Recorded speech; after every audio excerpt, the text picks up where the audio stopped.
कैसे आप सब लोग। Welcome back to my Facebook live और यूट्यूब लाइव सेशन। बहुत सारे लोग, बहुत अच्छा हुआ है मैं लाइव गाड़ी चलाते हुए लाइव नहीं करता। देर बहुत टाइम मैंने बहुत ज़्यादा लाइव करता था, लेकिन अब बहुत सारी वजूहत की वजह से मैंने कम कर दूँ, तो आज दिल करा था। So I am coming back to Umar hospital और हमने सोचा क्यों ना अपने क्वेश्चन आंसर लिए जाएँ, सेशन किया जाए और आप लोगों से बात की जाए आपकी डाइट और हेल्थ से रिलेटेड। कौन कौन लोग हमें ज्वाइन करें, कहाँ से ज्वाइन करें, अपनी डाइट को, एक्सरसाइज को, अगर आपका वेट नहीं कम हो रहा तो कौन कौन सी फैक्टर्स हैं जिसकी वजह से वेट कम नहीं होता, और कौन कौन सी गलतियां हैं जो कि आप करते हो वेट कम ना होने के लिए, कौन से फैक्टर्स, कौन सी चीज़ें आपको नहीं करनी चाहिए, ना करने की ज़रूरत होती है when it comes to weight loss. तो अब आज हम उसके ऊपर बात करेंगे और देखते हैं हमें कौन ज्वाइन कर रहा है।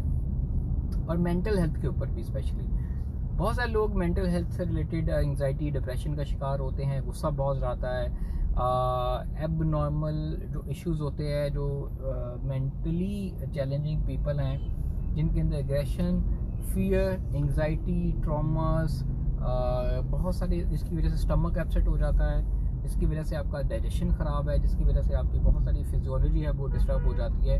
हम उन इश्यूज़ को भी डिस्कस करेंगे, लेकिन सबसे पहले मैं बताता चलूँ कि आपको मेरा वेट लॉस ही नहीं होता, नाजिया सही ने कहा है। अच्छा, आप अपना बताएं कि आपकी रूटीन क्या है, आपकी एज क्या, हाइट क्या, कमेंट्स के अंदर लिखें your age, weight and height, और आप कब से आप वेट कम कर रहे हैं और क्या चीज़ें आप कर रहे हैं, ताकि मुझे पता चले और मैं आपको गाइड कर सकूँ कि क्यों आपका वेट नहीं कम हो रहा। ओके, तो सबसे पहली इंपॉर्टेंट चीज़, सेम मुझे भी यही मसला है, वेट लॉस ही नहीं होता। अच्छा, मैंने जो पहले आपको बताया कि आप मेंशन करें कि आपका वेट कितना है, हाइट क्या है, आप एक्सरसाइज कर रही हैं, डाइट कर रही हैं, फिर मैं आपको क्वेश्चन का जो है आंसर इजीली दे सकूँगा। इसी का आपने ख्याल रखना है। अच्छा जी, हेलो सना सलाम, हमारा वेट सब हो गया है और you Sana Sarwar, I am good. सलाम सबा परवेज़ का, वालेकुम अस्सलाम। पहले तो आप एक माइंड बनाएं सबसे पहले कि आप वेट कम करना चाहते हैं जेन्युइनली और खुद से। अगर आपका वेट इस वजह से भी नहीं कम होता है क्योंकि आप वेट नहीं कम करना चाह रहे होते, इस बात का क्या मतलब है? इस बात का मतलब ये है कि आप खुद से सेल्फ मोटिवेटेड नहीं हो, सेल्फ डायरेक्टेड नहीं हो। आपका जो लोकस ऑफ कंट्रोल है, आपकी जो डायरेक्शन है वो बाहर से आ रही है। इसका मतलब क्या है? क्योंकि आप इसलिए वेट कम करना चाहते हो क्योंकि आपके हस्बैंड ने कहा, क्योंकि आपकी फैमिली में किसी ने कहा, क्योंकि किसी ने आपको टॉन्ट मारा, क्योंकि किसी ने आपको ये कहा कि आप मोटी दिख रही हैं तो आप वेट कम करना चाहते हैं। इस वजह से भी नहीं आपका वेट कम होता। उसकी वजह क्या है? इसको कहते हैं कि सेल्फ मोटिवेटेड होना, सेल्फ अवेयरनेस होना कि I need to lose weight, I am not, मैं इतनी हेल्दी, इतना मेरा वेट कम नहीं है। जब तक आप ये रियलाइज़ नहीं करेंगे कि जो आपका जो वेट है वो बहुत ज़्यादा है, तब तक आपका वेट जो है वो कम नहीं होगा। तो कोशिश आपने ये करनी है सबसे पहले कि अगर आप वेट लॉस करने की पोजीशन में हो और वेट कम करना चाह रहे हो और आप ये रियलाइज़ नहीं कर रहे कि आपका वेट कम जो है वो नहीं हो रहा। अच्छा जी, क्वेश्चन क्या आ रहे हैं सबसे पहले जी। अस्सलाम वालेकुम, नाइला वालेकुम, हेयर फॉल के लिए कुछ बता दें। माई एज 28, वेट में 5 फैटी, हाँ फ्रेमी फैट। अच्छा, हमारा अलवी का एक बड़ा अच्छा क्वेश्चन आया। हमारा अलवी ने कहा है कि जी उनका जो वेट है 28 है।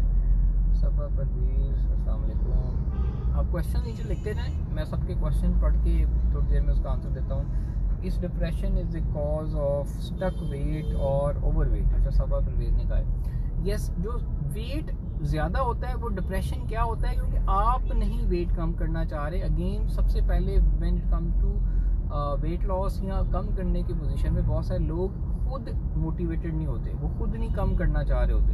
वो सिर्फ ये सोच रहे होते हैं कि हमें कोई कह रहा है तो हमने कम करना है, हमारी नंद पतली हो गई है। दूसरों को देख के जब आप पतला करते हो तो आप कम नहीं करते, आपकी मोटिवेशन नहीं होती, आपकी प्रायोरिटीज़ नहीं होती। फिर आप जो डाइट करते हो वो सही नहीं हो पाती, एक्सरसाइज करते हो वो दिल नहीं लगता। उससे ये होता है कि आप जो डाइट और एक्सरसाइज, जो प्रोटोकॉल, जो डाइट प्लान फॉलो करते हो उसमें आपका दिल नहीं होगा। जिस चीज़ में आपकी विलिंगनेस ना हो, आपका इंटरनल मोटिवेशन ना हो, उसमें रिजल्ट्स भी नहीं आते। वो रिजल्ट इस वजह से नहीं होते क्योंकि आप उसमें तो प्रॉपर एनर्जी से काम नहीं करते, प्रॉपर विल से काम नहीं करते।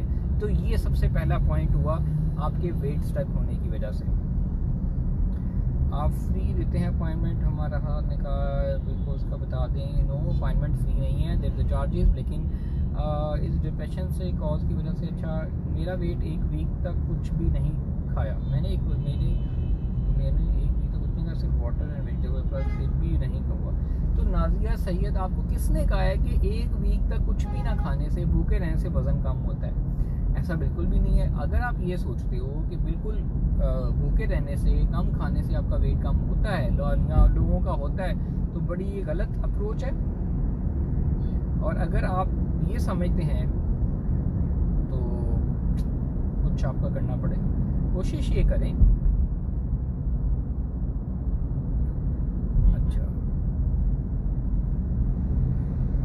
अच्छा डिप्रेशन का cause of stuck weight, yes, depression जो होती है वो आपका वेट स्टक बहुत ज़्यादा कॉज करती है आपको। उसकी वजह ये होती है कि जब आपका डिप्रेशन होता है वो आपके कुछ फॉल्टी बिलीव्स होते हैं, कुछ रॉन्ग अप्रोच होती है। कैसे? वेट जो लोग ओबीस होते हैं उनकी अप्रोच नेगेटिव अपने बारे में ये होती है कि they feel like they are mostly the failure. मतलब उनको लगता है कि वो ज़िंदगी में कुछ अचीव नहीं कर सकते, वो वेट लॉस नहीं कर सकते, वो अचीव सक्सेस नहीं है उनकी लाइफ में, उनकी प्रोग्रेस नहीं हो पा रहेगी। आप लोग जब वेट लॉस करते हो तो आप लोगों को भी सबसे पहले यही एक डर होता है कि नहीं, हमसे नहीं होगा, आई एम फेलियर, मुझे ये करने की ज़रूरत है, मुझे ऐसा होना चाहिए, मुझे पतला होना चाहिए, मेरी ख्वाहिश है कि मैं पतली हो जाऊँ। वो जो विशेस और डिज़ायर्स और आई विश, ये अगर आप वर्ड्स अपने साथ इस्तेमाल करें जिसका मतलब है कि आप अपने बारे में पॉजिटिव सेल्फ नहीं रखते, आप नेगेटिव सेल्फ रखते हो। अच्छा, प्रेगनेंसी में डाइट कैसी होनी चाहिए इससे वेट गेन ना हो ज़्यादा? आसिमा मुगल ने बड़ा अच्छा क्वेश्चन किया जी। प्रेगनेंसी में, अच्छा मैं आपको बताता चलूँ, प्रेगनेंसी की जो डाइट है वो बड़ी इंपॉर्टेंट है। जब भी कोई फीमेल प्रेगनेंसी से गुजर रही होती है तो उसमें प्रेगनेंसी में हर ट्राइमेस्टर में, हर 3 मंथ का जो प्रोसेस होता है वो बॉडी के अंदर चेंजेस लेके आ रहा होता है। और हर 3 मंथ जो होते हैं ना वो डिफरेंट स्टेजेस से गुजरते हैं, फिर 9 मंथ, फिर उसके बाद 4 प्रेगनेंसी। तो ड्यूरिंग प्रेगनेंसी इस चीज़ का ख्याल रखें कि आपने ठंडे और गर्म खाने नहीं खाने, आपने रूम टेम्परेचर खाने हैं। उसकी वजह ये कि फूड खाना डाइजेस्ट नहीं होगा, फूड एवर्जन्स हो जाती हैं, जो भी आप वेजिटेबल्स खाएं, फ्रूट खाएं, वो बाहर आ जाता है। ठंडे और गर्म खाने नहीं खाने। दूसरा, सूप्स का इस्तेमाल ज़्यादा करें। नंबर 3, बहुत सारे स्पाइसी या हाई ऑयली फूड से आप अवॉइड करें ड्यूरिंग प्रेगनेंसी। प्रोसेस जो फूड आप खाते हैं, बाहर से बहुत ज़्यादा खाते हैं, उनको आपने नहीं खाना, उनका इस्तेमाल ना करें। तो प्रेगनेंसी में इसी का ख्याल रखें। पीसीओएस होता है तो वेट लॉस नहीं होता? पीसीओएस होता है तो वेट, पीसीओएस का भी बता दें। अच्छा, पीसीओएस प्रेगनेंसी की वजह से मैंने बता दिया। प्रेगनेंसी में एक्सरसाइज या वॉक बड़ी इंपॉर्टेंट है। प्रेगनेंसी में एक्सरसाइज या walk is very important. You need to add physical activity अगर आपकी प्रेगनेंसी नॉर्मल है, कॉम्प्लिकेशंस नहीं है, आपकी हेल्थ ठीक है। अच्छा, पीसीओएस का क्वेश्चन आया। पीसीओएस का ताल्लुक आपके, पीसीओएस एक सिंड्रोम है, पॉलीसिस्टिक ओवरी सिंड्रोम है, जिसके बहुत ज़्यादा फैक्टर्स होते हैं, इसके बहुत ज़्यादा आउटकम भी होते हैं। लेट्स सपोज आपकी जो पीसीओएस होता है वो हार्मोन इम्बैलेंस होता है, वो मल्टीपल रीजंस की वजह से होता है।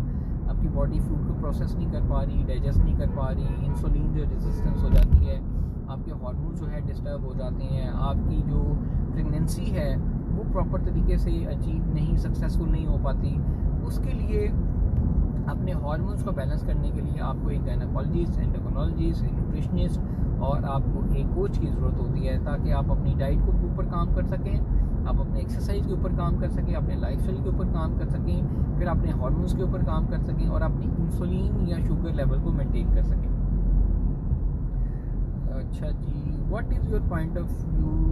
अच्छा, तो क्या करें? नादिया ने जी भूखे रहें। अच्छा, एक एस्पेक्ट ये है कि बिल्कुल भूखा रहना, कुछ ना खाना, बिल्कुल भी ना खाना, ये सबसे डेंजरस होता है, सबसे अनहेल्दी है और ये आपका वेट तो कम नहीं करेगा लेकिन साथ साथ अपनी हेल्थ तबाह कर देगा। इस चीज़ का ख्याल रखें। अच्छा, my point of view about self motivation. अच्छा, सेल्फ मोटिवेशन का मैं एग्जांपल आपको बताता चलूँ कि आपके बच्चे जब स्कूल जाते हैं तो वो क्या मोटिवेशन होती है तो स्कूल जाते हैं? नहीं, आप उनको, वो कहते हैं हमने स्कूल नहीं जाना, तो आप उनकी मोटिवेशन देखते हो कि मोटिवेट नहीं बेटा आज दिल नहीं कर रहा। मैंने कोई एक ऐसा पेरेंट देखा होगा जो कि अपने बच्चों को ये बोल रहे हैं, बच्चे कह रहे हैं आप स्कूल जाने को दिल नहीं कर रहा, वो कह रहे हैं अच्छा ठीक है आज ना आ जाओ, अच्छा कल भी ना जाओ, परसों भी ना, इस वीक स्कूल ही ना जाओ। भाई वो आप इसलिए उनको कहते हो कि भाई स्कूल जाना है, you need to go to school, क्योंकि आपकी ज़रूरत है, आपको एजुकेशन की ज़रूरत है, आपने एजुकेशन हासिल करनी है, you have to do, there is no need to be a motivated kind of stuff जो कि आप वेट करें फेरी टेल आए कोई हवा से उड़ता हुआ यार आपको मोटिवेट करके ले जाए, ऐसा नहीं है। तो सेल्फ मोटिवेशन होती है कि समटाइम्स आपको हेल्थ को इम्प्रूव करना है, वेट को इसलिए कम करना है क्योंकि आपने अपने आप को बेहतर करना है, आपने अपनी जिम्मेदारी लेनी है, आप अपनी हेल्थ की जिम्मेदार हो, आप अपनी लाइफ की रिस्पॉन्सिबिलिटी लेते हो, आप दूसरों के ऊपर डिपेंडेंट नहीं होगे, अपनी मेंटल इमोशनल हेल्थ का जिम्मेदार आप खुद बने, अपने आप को ठीक करें, दूसरों का वेट ना करें, दूसरों के क्रिटिसिज्म को, दूसरों के नेगेटिव जजमेंट्स को, नेगेटिव कमेंट्स को अगर आप दिल पे लेंगे, रोज़ सोचें, उनको नहीं करनी चाहिए, अच्छी बात है, लेकिन मसला ये है कि हर लोग करते हैं, तो जब वो लोग करते हैं तो आप उसको दिल पे लेंगे, तो अब लोग क्रिटिसिज्म को जब आप बर्दाश्त नहीं करते तो आप उसको दिल पे लेते हैं, उस दिल पे लेने के बाद फिर आप कहते हैं भाड़ में जाए सब कुछ, फिर आप खाते हैं। अच्छा जी, after C section how many days I can not exercise. अच्छा, सी सेक्शन के बाद एक चीज़ का ख्याल रखेंगे, नॉर्मल तो 40 डेज़ कहते हैं, 2 महीने का एक तो गैप लें, 1-2 महीने का बॉडी को रिकवर होने में टाइम दे, दूसरा अपने डॉक्टर, ये डिपेंड करता है प्रेगनेंसी या सी सेक्शन के दौरान आपकी कॉम्प्लिकेशंस है कि नहीं है, नंबर 1, नंबर 2 आपकी एक्सरसाइज की प्रीवियस हिस्ट्री है कि नहीं है, नंबर 3 आप वॉक करने की भी हिस्ट्री है कि नहीं है, नंबर 4 आपकी डाइट कैसी है, नंबर 5 आपकी जो बेबी है और घर में इन्वायरमेंट कैसा है। जब तक आप इन चीज़ों को मद्देनज़र नहीं रखेंगे तो कोशिश करें कि अपनी गायनाकोलॉजिस्ट या डॉक्टर से मशवरे के बाद, प्रेगनेंसी के बाद 2 मंथ का गैप देने के बाद आप जो है ना वॉक या एक्सरसाइज कर सकते हैं, लेकिन with the trainer proper.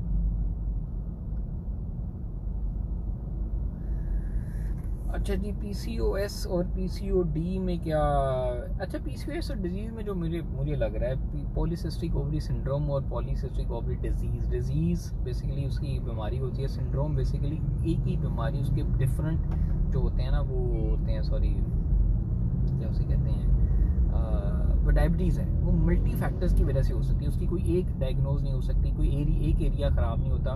Let's suppose अगर आपके हेडेक है, सर में हेडेक है, तो हेडेक 150 वजूहात हैं सर में हेडेक होने की, तो एक सिंड्रोम है, माइग्रेन इज़ अ सिंड्रोम। अगर हम कहें कि जी आपके सर में जो हेडेक है वो आपकी एक स्पेसिफिक इस रीज़न की वजह से होता है तो उसको डायग्नोज हम कर लेते हैं, लेकिन जब मल्टी फैक्टर्स इन्वॉल्व हो तो सिंड्रोम उसको बोला जाता है, पॉलीसिस्टिक ओवरी सिंड्रोम। इसकी बहुत ज़्यादा फैक्टर्स हो सकते हैं इसके ट्रिगर होने के।